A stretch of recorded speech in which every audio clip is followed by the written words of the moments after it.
બનાસકાંઠા લોકસભા ચૂંટણીમાં કોંગ્રેસના ઉમેદવાર જ્ઞાનીબેન ઠાકોર ફરી આજે આક્રમક અંદાજમાં જોવા મળ્યા. ડીસામાં યોજાયેલ રોડ શો દરમિયાન બજાર વચ્ચે તેમણે શૈક્ષણિક સંસ્થાઓને બાનમાં લઈ બહેન દીકરીઓને હેરાન કરતા અસામાજિક તત્વોને ખુલ્લી ચેલેન્જ આપી હતી.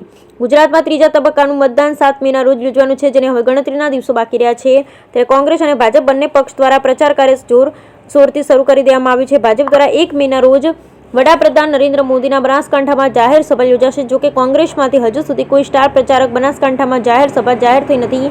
ત્યારે કોંગ્રેસના ઉમેદવાર સ્વબળે પ્રચાર કાર્યની દોર સંભાળી રહ્યા છે. ત્યારે આજે ડીસા શહેરમાં કોંગ્રેસના ઉમેદવાર જ્ઞાનીબેન ઠાકોરનો રોડ શો યોજાયો.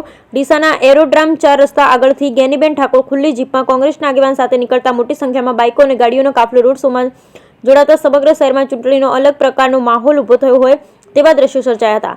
રોડ શો દરમિયાન બજાર વચ્ચે જ્ઞાનીબેન ઠાકોરે જાહેર સામાજિક તત્વોને ચેલેન્જ આપતા જણાવ્યું હતું કે ઘણી બધી શૈક્ષણિક સંસ્થાઓને અસામાજિક તત્વોને લઈને બેન દીકરીઓને હેરાન કરવામાં પ્રયત્ન કરે છે.